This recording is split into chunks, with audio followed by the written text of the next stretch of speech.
గతేడాది అమెరికాలో రోడ్డు ప్రమాదంలో మృతి చెందిన భారత విద్యార్థిని కేసులో అక్కడి ప్రభుత్వం చర్యలు తీసుకోవడం లేదనే విమర్శలున్నాయి. నిందితుడు కెవిన్ డేవ్ను కావాలనే తప్పించే ప్రయత్నం జరుగుతున్నట్టు తెలుస్తోంది.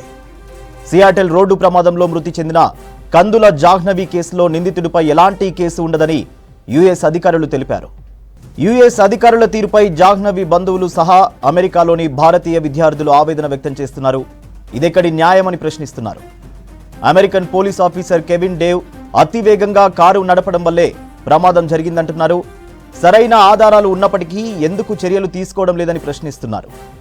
నిందితుడు కెవిన్ డేవ్తో పాటు జాహ్నవి మృతిపై చులకనగా మాట్లాడిన అధికారి డేనియల్పై చర్యలు తీసుకోవాలని డిమాండ్ చేస్తున్నారు.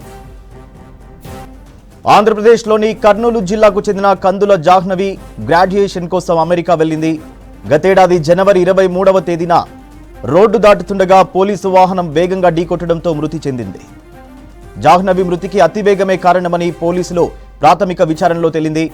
ఆ రూట్లో స్పీడ్ లిమిట్ 40 మైళ్లు మాత్రమే ఉన్నప్పటికీ కెవిన్ తన కారును 100 మైళ్లకు పైగా వేగంతో నడిపినట్లు విచారణ రిపోర్టులో తెలిపారు సియాటెల్ పోలీసులు.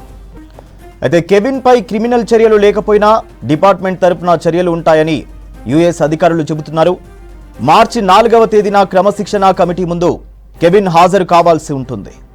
అక్కడ అతని వివరణతో కమిటీ సంతృప్తి చెందకపోతే మాత్రం చర్యలు ఉంటాయని తెలుస్తోంది.